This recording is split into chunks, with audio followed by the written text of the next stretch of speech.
Well, once again, appreciate everyone joining. My name is Samantha Williams. I'm the Director of Organizational Strategy and Program Innovation here at NSITE. I'll be moderating this discussion on expanding opportunities for job seekers who are blind or visually impaired. And I'll just share as a visual Caucasian woman, glasses and brown hair. So appreciate a colleague of mine reminding me to do that at the top of the program here to ensure best accessibility for all joining us here today. Share a bit about NSITE. So NSITE provides employment services and career employment readiness training for job seekers who are blind or visually impaired. We connect employers with talented professionals and support job seekers and employers through the process. Before we kick it off, I also want to share that NSITE's parent company, the National Industries for the Blind, will be hosting its premier annual event in partnership with NAEPB, the National Association for the Employment of People Who Are Blind, to champion employment for people who are blind. The event is February 24th through 28th in Washington, D.C. The theme of the event is Realizing America's Promise, and we hope to see many of you there for networking and great sessions next week. So next, it is my extreme pleasure to introduce our panel today. So this is a fantastic group that we are honored to call friends and partners who share NSITE's mission in many ways, particularly in growing and supporting a skilled and often underserved and untapped talent pool. So they will introduce themselves in just a minute in more depth, as well as the programs that they represent here. But the goal of this webinar is to learn a whole lot from them and hear their perspectives about how apprenticeships and more informally internships, any work experience programs are serving our workforce and our mission as an entryway into meaningful work for people who are blind, visually impaired, or who have other disabilities. So NSITE is also driving and building apprenticeship programming and working with many of our partners to create these meaningful experiences for our workforces. So we're here to have a good discussion about what it looks like on the job seeker side, what it looks like to employers, and how to get the most value whether you're an employer considering apprenticeship programming, already doing apprenticeship programming, or a vocational rehabilitation counselor looking to support your clients, or a job seeker. There will be some discussion here that will be valuable for all. We encourage you to ask questions, so please take advantage of the chat. I will moderate questions to the panel. And there's also a Q&A feature here as well that you can use. So we'll monitor questions in both places. Q&A you can use to ask anonymous questions if you'd like to. So without further ado, I want to introduce Kenny Kerrigan. He is the managing director at the TAD Foundation. We're also joined by Susie Rukowski, who is a co-founder Project Search. Christine Lau, who is the Vice President of Programs, the American Association of People with Disabilities. She's also joined by Jasmine Bailey, who is the Operations Manager. She's the Operations Director at the American Association of People with Disabilities. And we're also joined here by Laura Anaya, who is NSITE's newest member, and just a few weeks, who has deep knowledge in apprenticeship programming. She is our program manager for business and workforce development, as well as Jonathan Lucas, who is NSITE's executive director. So excited for the discussion driven by this team here. And before we kick it off with our first question, I want to hand over to Jonathan to share his perspective on why this topic matters, why we're even here from NSITE's side. So Jonathan, over to you. Thank you, Samantha, and welcome everyone. I'm glad you all are joining us today, and I think this is a very, very important topic that we're discussing, and it will be a focus of ours moving forward throughout this fiscal year and into the future. Because really, the key is Insight's been, the last 5 years or so, have been developing skill sets for people who are blind and visually impaired, but really where the rubber meets the road and where the opportunities are developed are on apprenticeships and internships where individuals can demonstrate both their technical skills, their leadership, their communication abilities.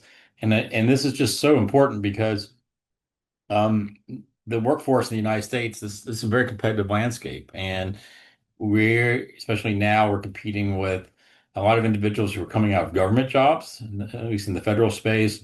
And of course, steady stream of graduates coming out of college. So we want to make sure that the people that we're serving have the opportunity to demonstrate their abilities. And so partnering with organizations and businesses who will give opportunities for these people to demonstrate what they can do on site, get that learning experience, a tangible learning experience. I mean, one of the programs we have for our sourcing program is a partnership with Bristol Myers Squibb, where they are providing a short-term opportunity to work with them and utilize the skills they're learning from the sourcing program. And I think it's so great because you not only are you, like I said, demonstrating your skills, getting an opportunity to actually work, you're building your network. And that's sort of the third component of all of this. It's making those connections and building your network so you can get that job that you want down the road. And um, start to meet and befriend decision makers within organizations that you are working for. And so I'm glad to have you all today, and I look forward to this team of experts we have on the panel to enlighten us as we move forward to provide more opportunities for people who are blind and visually impaired. Thank you, Jonathan. So, love to kick off with our first question, which is also serves as a more in-depth introduction to our panelists and their programs. Um, so here, want to hear from each of you about the programs you represent, why you believe in work experience models. I know you wouldn't be here unless you were a strong driver and believer in the model itself. So not in question, but we want to hear it from your perspective for disabled or blind visually impaired workforces. First, and alongside that, what are the specific elements of your programs that make them effective? So kick it off first with Kenny Kerrigan, again from the TAD Foundation. So Kenny, over to you. Hi, Samantha. Yeah, thank you to you, Jonathan, and the whole NSITE team.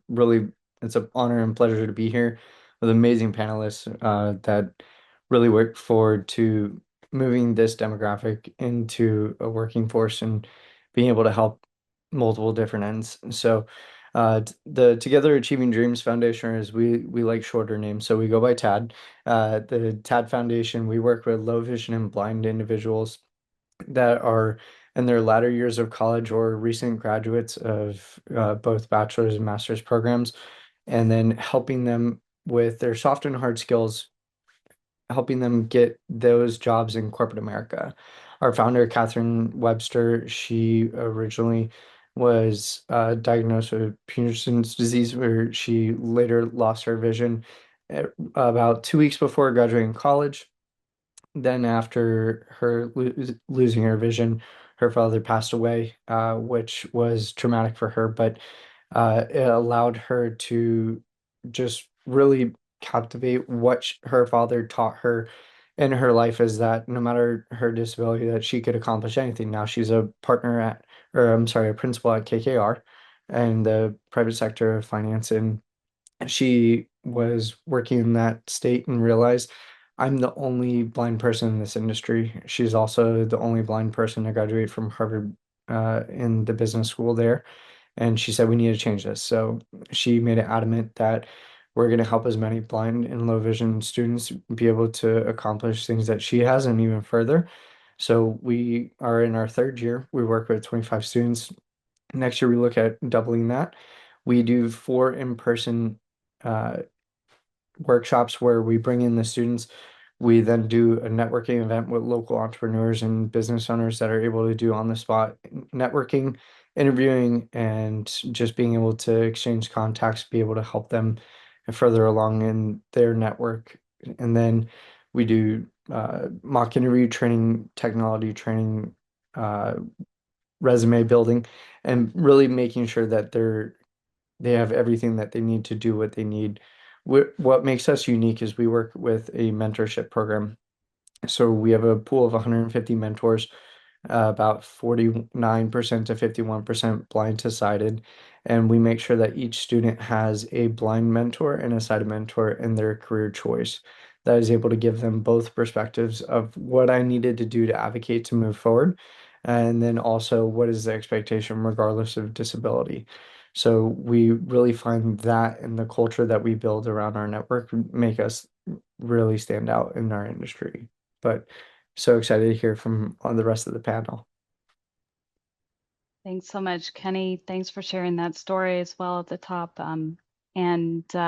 So next, over to Susie to share a bit about Project Search. So very different type of program, and by design that we're bringing together different types of work experience programs. So Susie, over to you. Thanks, Samantha. It is an honor to be here and so glad that we're partnering with you today and all these other wonderful organizations. Just to kind of mimic what Samantha did, I'm a shorter white woman with dark brown hair, glasses. I've got a navy blue jacket on with a Project Search logo on it. So Project Search started somewhere between 25 and 30 years ago.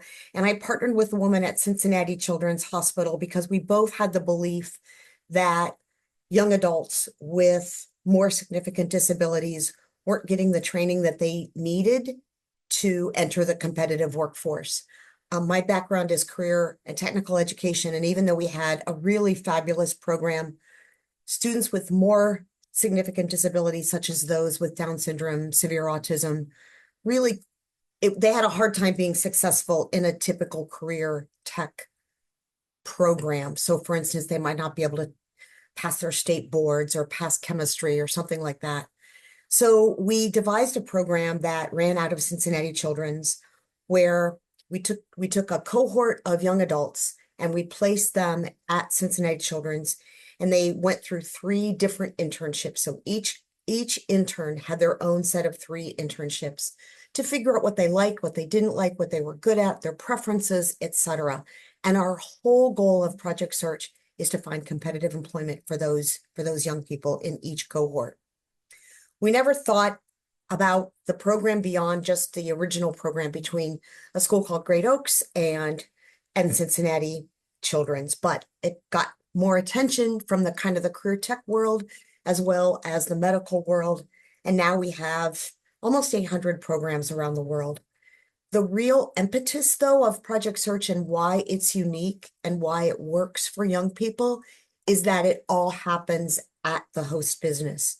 So schools partner with vocational rehabilitation, a supported employment agency, and then just imagine that group of partners moving into a host business. It could be a hospital, could be a large organization, maybe a logistics company. It could be a university, could be a healthcare agency, whatever. And they spend their entire last year of school being immersed in those internships. And along the way, we meet with their team to determine what their job goal is and to help them reach that. We know that immersive environment, the students start their day, they end their day at that host business, learning both soft skills and job skills in order to, at the end of that year, be able to enter the competitive workforce. Fantastic. Thanks so much, Susie. All right, Christine, over to you. Hi everyone, it is an honor to be here. As Samantha mentioned, my name is Christine and I am the VP of Program at AAPD, the American Association of, sorry, pause before I began. A visual description of me is I am an Asian woman with shoulder length black hair, wearing red glasses and a black shirt. And I am here today on behalf of AAPD, the American Association of People with Disabilities. It's a national cross-disability civil rights organization where we represent over 70 million Americans with disabilities. Our mission is to increase the economic and political power of disabled people. One of the ways that we do this is through our summer internship program. We established it in 2002, so we have been operating it for over 20 years at this point. It is a program that is paid and professional for students and recent graduates with disability to strengthen their disability identity through career development, leadership development, and community building. It is a 10-week program in the summer. It is currently hybrid, which means we have some interns who are here in Washington, D.C., and some interns who participate remotely. We placed our interns in a variety of different placement studies. We placed them in congressional offices, federal agencies, national nonprofit, and private sector. And I think one of the things that makes our programming unique is that we really focused on minimizing the barriers to participate in the program. AAPD covers the cost of the living stipend, which is currently $20 an hour for the summer for 32 hours a week over 10 weeks. We also cover accessible housing in DC, or if you are a remote intern, we cover up to $2,000 a month for rent, depending on where they live. We also cover transportation to and from DC. We know that people with disabilities often have a hard time accessing resources, so AAPD is very focused on a holistic model to minimize the barrier. Similar to the TAD Foundation, we also have one-on-one mentors with all of our interns.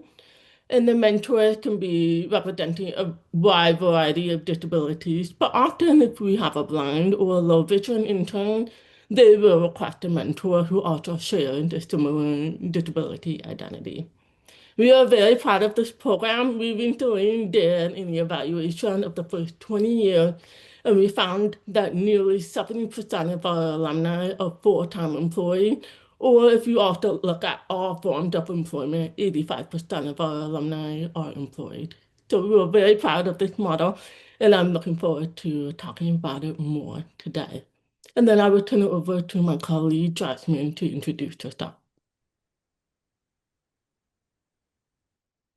Good morning, everyone. My name is Jasmine Bailey. I'm the operations director at AAPD. A visual description is I'm a Black woman of medium brown complexion. I'm wearing a long sleeve orange red sweater and gold earrings and a necklace.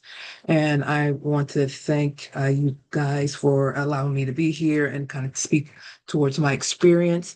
I am an alumni of the summer internship program that Christine just talked about. And so I'm kind of telling my age a little bit. So I graduated from that program in 2013. And prior to that experience, I was on track to be in the Army as a commissioned officer. However, I became blind during a military exercise the summer prior to my senior year of college. So, as you can imagine, that sort of changed my whole trajectory. And I was unable to continue to pursue my military career. So, AAPD, I found out about the program a year after I became blind. And it was just a transformational experience, kind of going from the Army, who, culture is definitely very able-bodied, don't really include disabled people, to having an experience where disability pride is key to success. So I think AAPD was a great experience for me, who was able to quickly change from having this low expectation of myself as a disabled blind person to being able to have the support and community of other disabled people. Thanks, Jasmine. Thanks for sharing your experiences. So good to get to know the programs a little more and get to know where, each panelist is coming from and the types of awesome experiences they're providing to the community. So getting into kind of our next question here, the question is, what are the barriers that limit access opportunities, including misconceptions about blindness or other disability or accessibility gaps and employer readiness? And we're talking about apprenticeship programs here. So the question is, how can apprenticeships bridge or not bridge that gap for the workforce? So for this question, I'll start with Christine and Jasmine. Also, if you want to plug in from AAPD's perspective. So Christine. This is Christine. One of the main gaps that we see entering our program is understanding the whole life experience that they have before they come to AAPD. We don't realize how much of a privilege it is that when you're in primary or secondary or even post-secondary education, how much of that is building community, how much of that is gaining informal and formal mentorship opportunities, and how that really impacts how someone shows up in the workplace. So one of the main goals that we have with the internship program is that we're very focused on what is the growth opportunity here. We're not looking to look at, do you have X or Y different skills? We're looking at how can you grow from here and how can we tailor the internship program to you.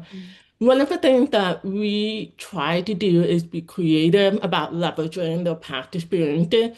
For example, if they put on their resume that they have no professional job experience, but they have a lot of volunteering experience, how can that be leveraged in the workplace and reframing those skills that can be transferable? Which it's a long-term goal that when they end up in different job opportunities, they are able to understand how does my skill apply in one place compared to another. And I think being creative and talking about that with them is one thing. The other thing is when students with disabilities are in school, accommodation can be very black and white. And that's because when you're in a classroom setting, it is very clear of what your accommodations are. But when you're in a workplace, it is very dynamic. You are in different situations every day. Sometimes the structure can change. And it's just understanding that accommodation can look different. And for the student with a disability or the person who is looking for a job, giving them opportunity to explore those different accommodations to know what really works best for them. Jasmine, did you want to add on to that?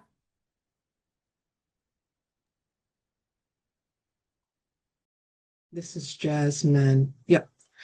So I think probably for me, as I mentioned, I became blind right before my last year of school. And for me, it was just very sudden. And I remember my military instructor in school were basically saying, well, you now have this, blindness. You probably should just look at taking a medical leave of absence. But being the person that I am, I'm a very go-getter and I don't like to be told no. So I continued to go through my senior year of college, not getting any accommodations or support, just because I don't think the school was really prepared to provide that. So going through that experience, I sort of assumed like, well, maybe this is how it is. Maybe there are no resources or support for disabled folks.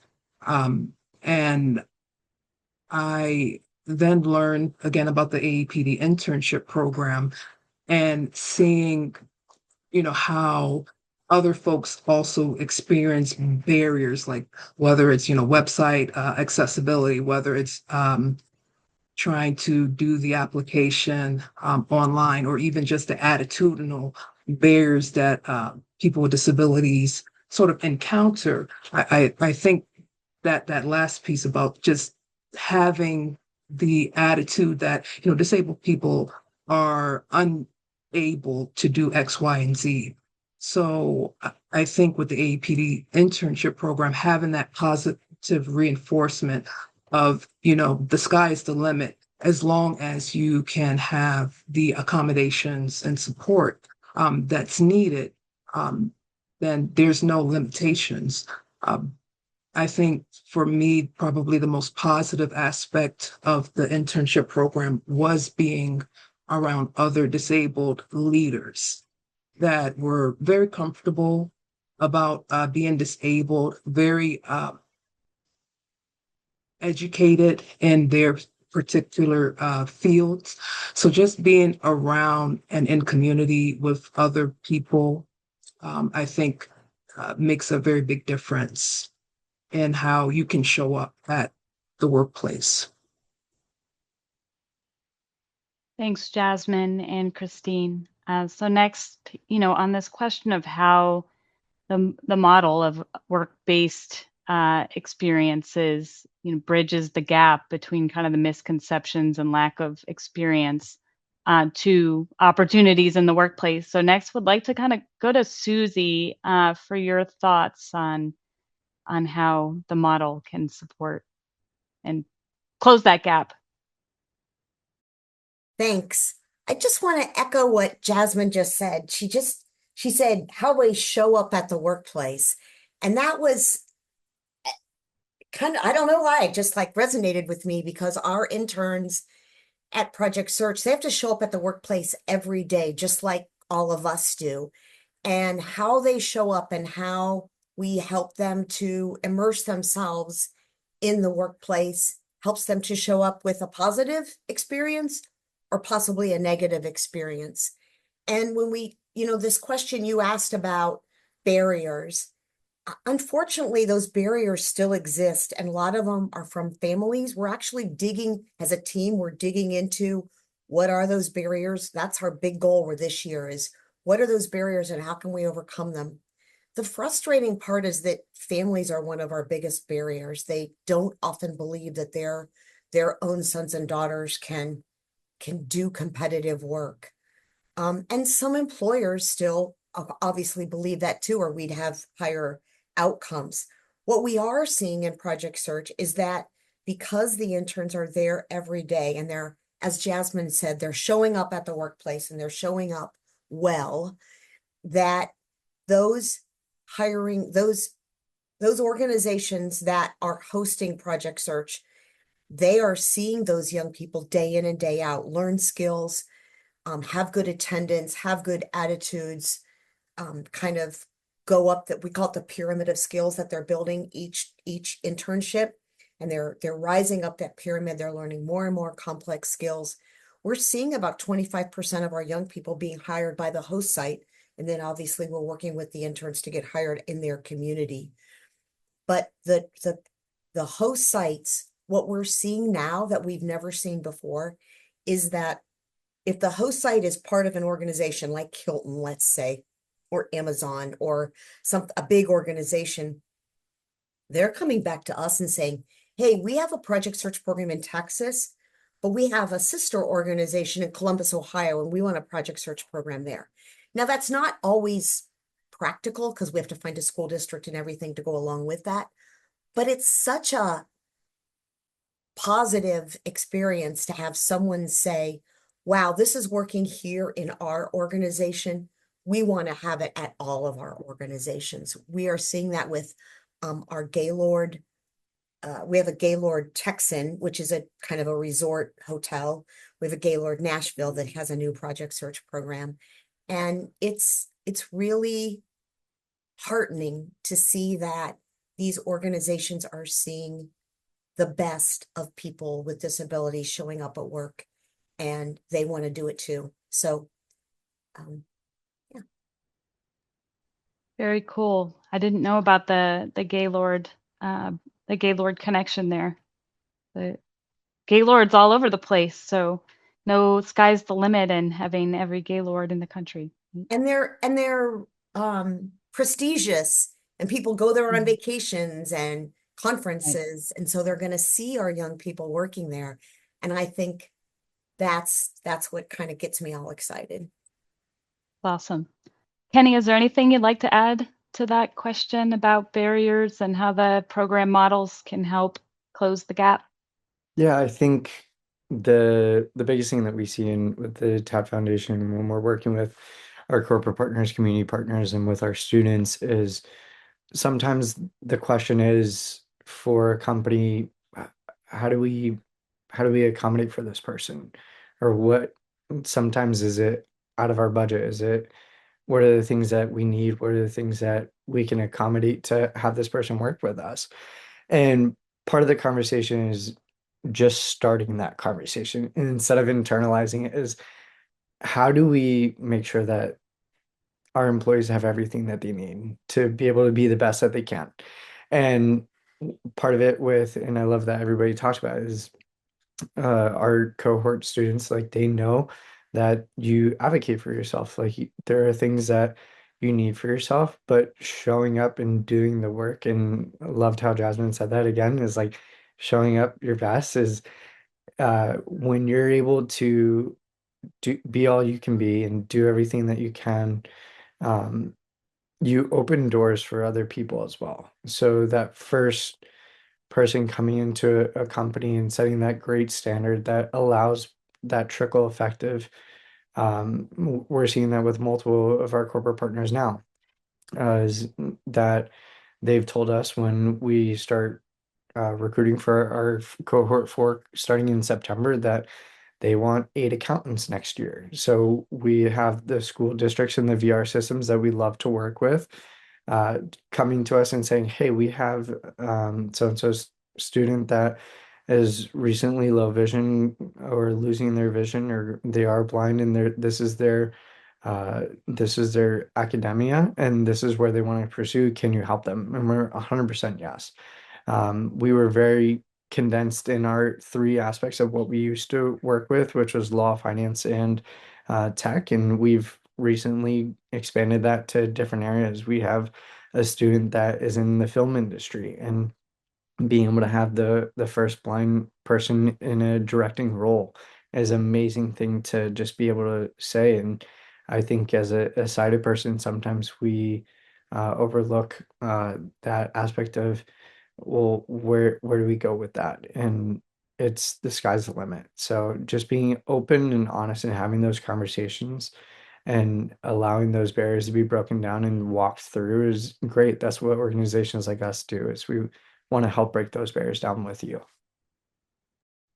That's awesome, and a perfect kind of segue into the next question, which is more specific to employers and kind of, their mindset and thinking about apprenticeship programming and how they're squaring it with their broader talent goals. So, Kenny, you already kind of alluded to the fact that really that first connection point with employers is how that barrier is closed. I'm wondering, I'll read the full question and then we'll kind of, Yeah. I'll go to you first to see if you had any other thoughts there from the employer side. So the question is, in a competitive job market, how are employers thinking about untapped talent pools? Or are they? I think I would add an addendum to our own question. And what's the best way to approach an employer? Why should more employers consider the apprenticeship path to meet their talent needs? So, from employers we know, they're looking at, talent from a business standpoint primarily. And, it's a challenge to make those connections. So, Kenny, seeking your thoughts first on that question. Yeah, no, absolutely. And sorry, I jumped the gun on that, but No, glad you did. so one of the things that we've talked about recently is um, our staff is 50-50 and blind and sighted. Our student body is obviously 100% low vision and blind. Our mentors are 50-50. But one of the things that we've pulled and looked at is capacity in different aspects of the job. So with accounting per se is a lot of things that a sighted person, you're looking through the program and you're looking through the Excel spreadsheet and there might be something wrong, but you're not seeing it. Whereas we have students that are in our pool that get it within a minute or two of researching the document, because how they experience the spreadsheet, it takes away the ability to look at the actual numbers, and they're seeing the formulas and being able to knock out those out. Um, it's just the idea of how we all experience this world is different, and everybody's able to do these jobs. It's just a matter of seeing where the responsibilities can fall into. So hopefully that answers your question. It does. Thank you. And yeah, we're, NSITE referencing, a lot of good data and recent research that's out there, talking about what the what the real cost looks like to make those accommodations, which there tends to be a perception that there's a high bar to meet that are thousands and thousands of dollars, and that's often not the case for any employee, and sharing those things in numbers can be a valuable add there, as well as you're kind of talking and thinking about how to, speak the right language in a way and kind of dispel some of those common misconceptions. So appreciate you sharing. So next on this question related to employers, want to hear from Laura. So Laura, as I mentioned, joined NSITE's team very recently. So when you join the NSITE team, you're on a webinar the next week. That's how we work around here. But Laura comes from strong and deep support of building apprenticeship programs for other types of untapped or underserved workforces, not necessarily from the disability side, but it's used to kind of making those direct connections with employers and kind of speaking employers' languages. So I want to hear, Laura, from you, just any insights on what the value is for employers in considering an apprenticeship model to other hiring in, strategy or mechanisms. So Laura. Yes, thank you, Samantha, for that introduction, and just kind of following the model here as far as visual representation goes. I am a Asian Latina with Black hair that is in desperate need of a touch-up, with a pink sweater and Black and white jacket. But if you guys want to picture me as a beauty queen with perfect skin and teeth, I would not object. But specifically kind of to your question, and kind of more broadly, I think kind of what Jonathan and most of the other panelists referenced before me, it is an incredibly competitive labor market these days. And I think employers are really rethinking about how to access talent, and often are realizing that their biggest opportunities really lie in these untapped talent pools that they may have otherwise overlooked.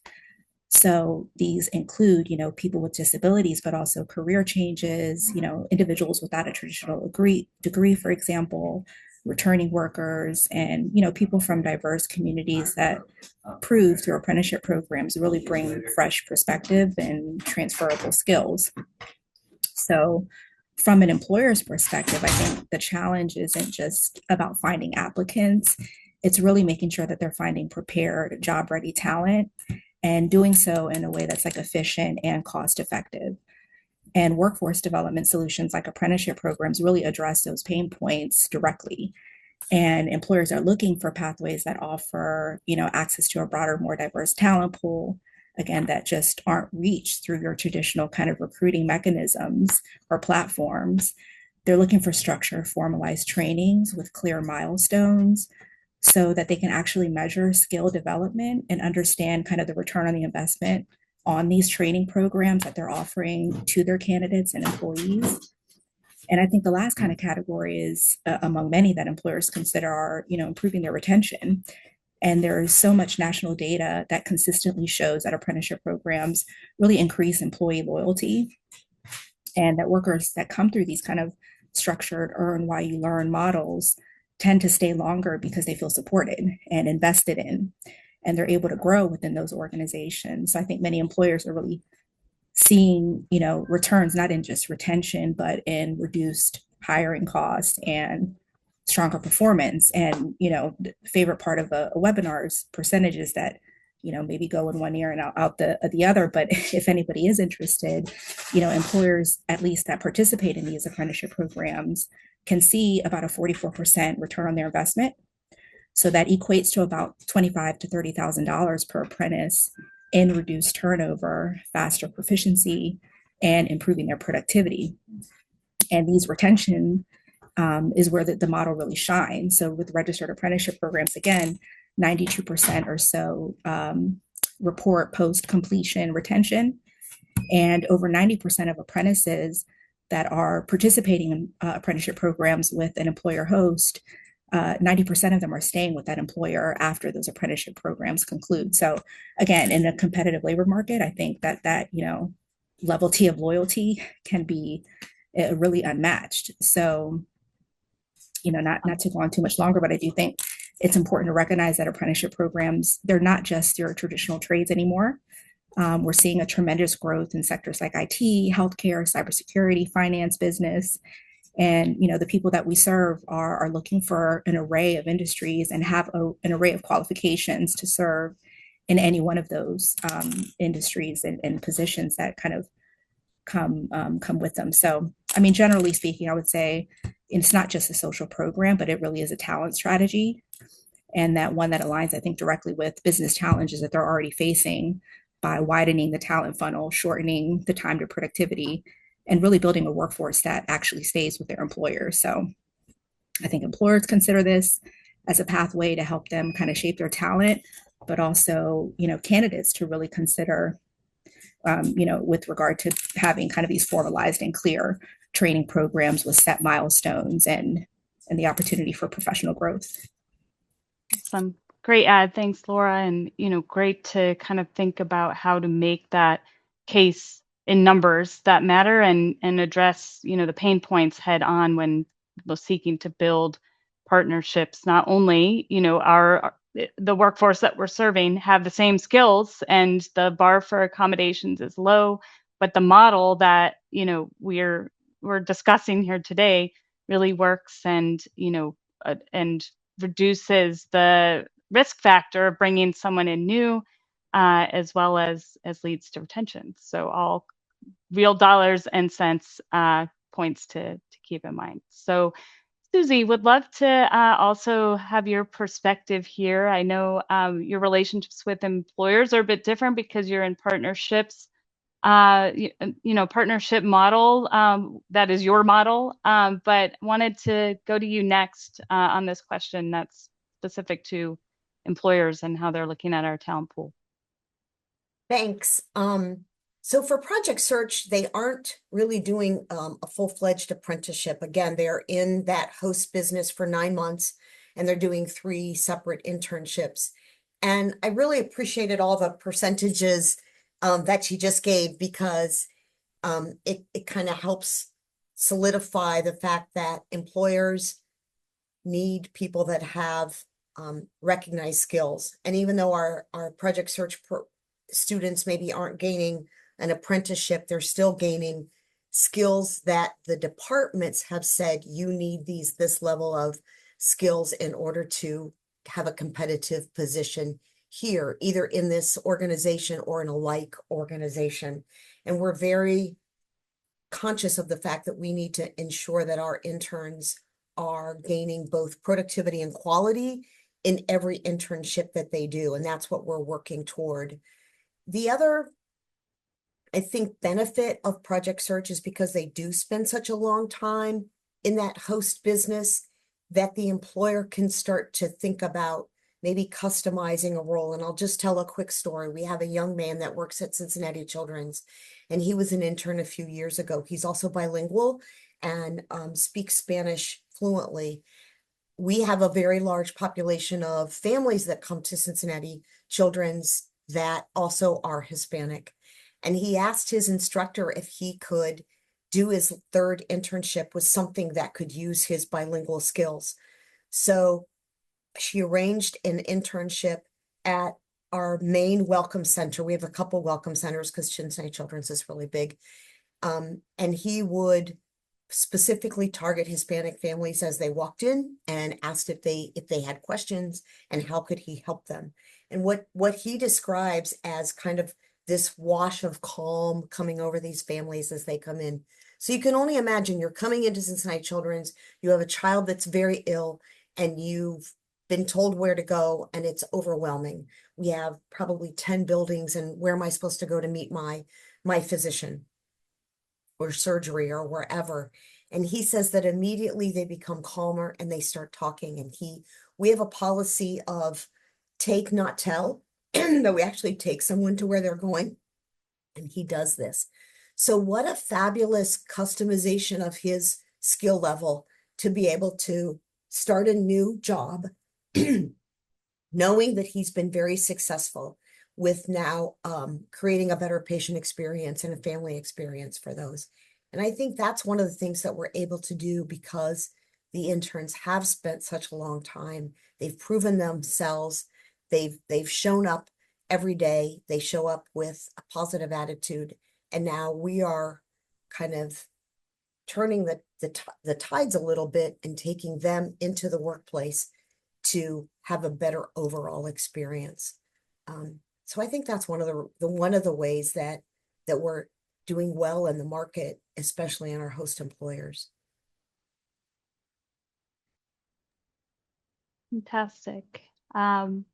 Well, we've got another question and also a question in the chat that's specifically asking about how we get more persons with disabilities to be included in the Department of Labor apprenticeships. So certainly, the NSITE as well as others here have, connection to talent pool or are interested in making those same connections. So would love to chat with you further about that. And also if you want to kind of share in the chat kind of the impetus for the question and kind of how you're coming at the question, whether job seeker or on the employer side. So that question was from Martha Younger White. So appreciate it.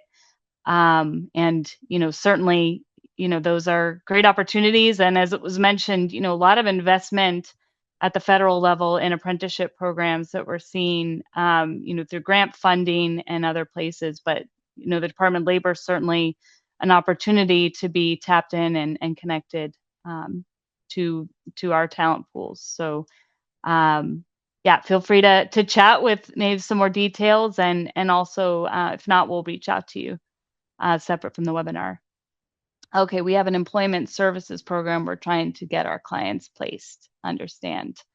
Yeah, that's certainly something we can chat with you about and see if there are opportunities to partner on. And yes, we share that as well. Got a talent pool and seeking opportunities for them. Okay. All right, so that is a good kind of segue into our last question, and there may be some ideas there as well that relates to these broader opportunities. But our kind of final question we'll end with here, what can be done? We've been talking about, the value of these programs, the value of the models that are out there and why they work and why they're good for employers. But, how do we actually make these connections happen between job seekers who are blind or disabled and apprenticeship opportunities? So how do we reach job seekers and get them the connections that are most meaningful? So I'll start here with Christine and Jasmine to kind of give their take on this question. So Christine, over to you. This is Christine. I was thinking that Jasmine's experience might be more valuable to the audience. So Jasmine, I wanted to turn it over to you. This is Jasmine. Thank you, Christine. And I want to thank you, Christine, for flagging about my video. As I say, in community, we're all here to help each other out. So making sure that you guys can actually see and now hear me. But I will definitely say one AAPD has actually brought me in contact with a lot of blind organizations and a blind community. So One, I would say reaching out to your local organizations that are working for blind and low vision individuals.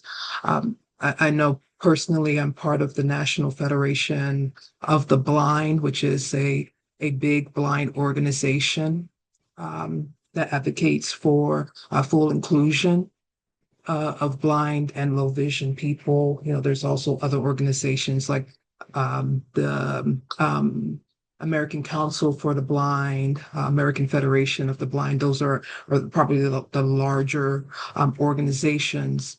But also there are uh, companies and organizations that I'm a part of on a more local level, such as like our local Dragon Boat team, which actually has all blind and low vision individuals.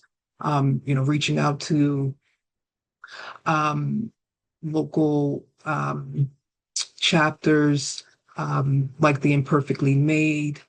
Um, Organization that actually features blind and low vision models. So there's just so many different organizations that you can just do a quick Google search to kind of find these individuals, reaching out to churches, to the VR offices, and then, of course, AAPD, which has connections to a lot of alumni who are blind and low vision. So there's just many different avenues in terms of finding where, blind and low vision folks are within the community. So I'll pass it to Christine if she has anything to add.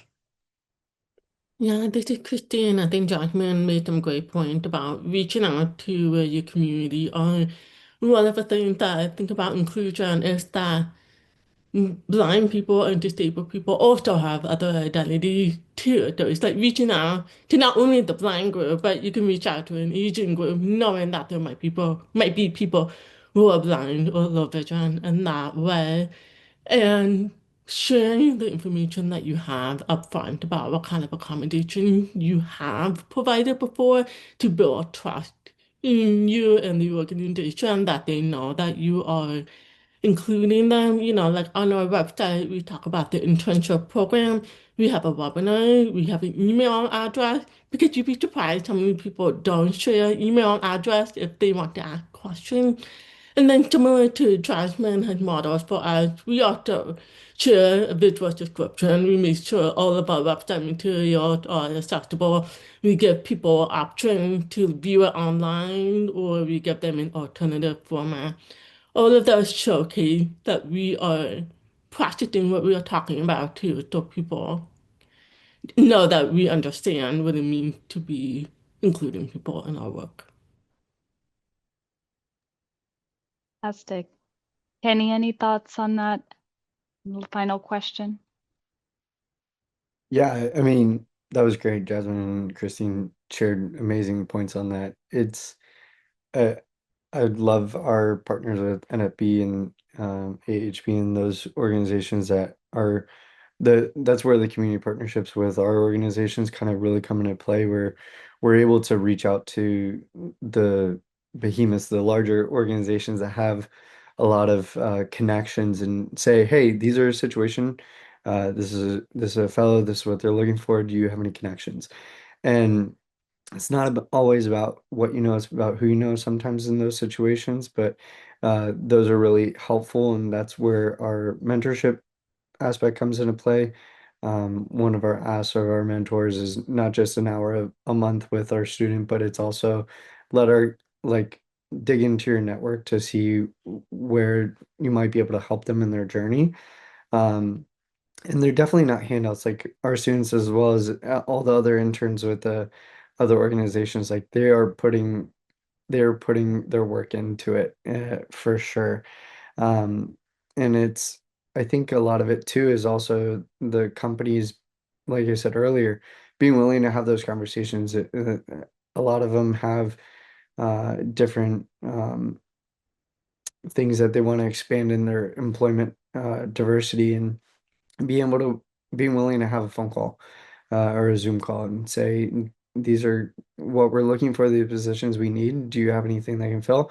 I might not, but AAPD does, and then I pass them to Christine or to Jasmine or to NFB, and then we look to see, because we're all looking to accomplish the same thing, and we're not all the answer in one aspect or another, but all this together can definitely accomplish some great things.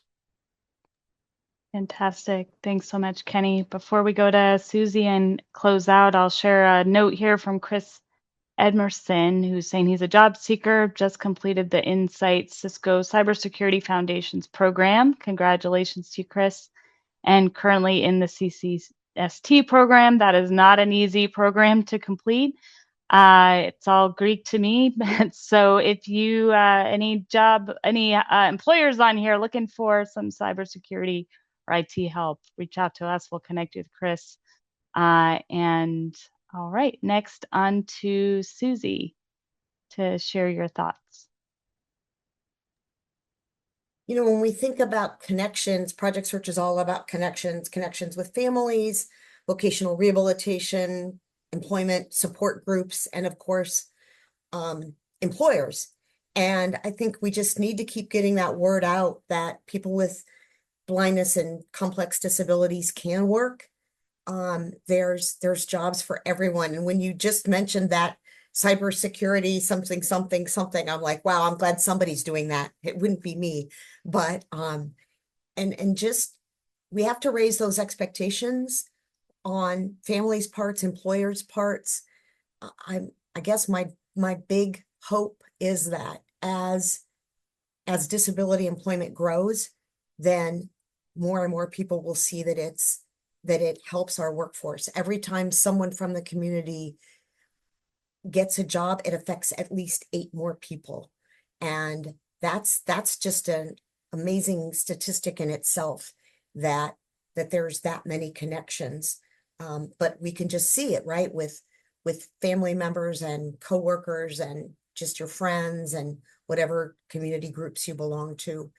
So it's so important, whether it's apprenticeships or internships or work experience. It's important that we help people with disabilities get out in whatever works for them, to increase just the general workability of everyone in our communities, because stronger communities just make everything better for all of us.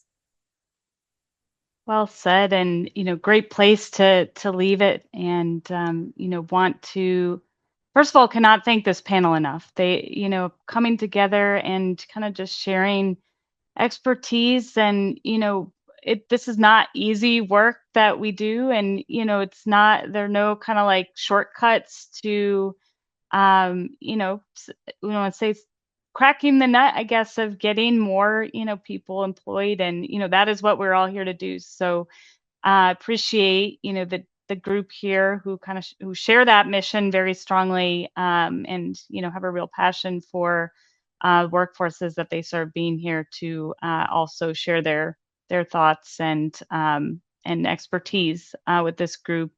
In the spirit of connection, encourage anyone who'd like to kind of share your emails or LinkedIn in the chat. I'm going to share mine, so if you reach out to me and tell me, hey, I'd love to connect with Kenny or whomever, I'll pass that on too. But would love to stay connected, and hope to see all of you connected with NSITE and the rest of the partners here, either at another webinar or any way that you'd like to connect. So yes, I'm sharing my email, and again, a big thank you and round of applause to Kenny, Susie, Christine, Jasmine, Laura, and Jonathan. Thank you. Appreciate everyone.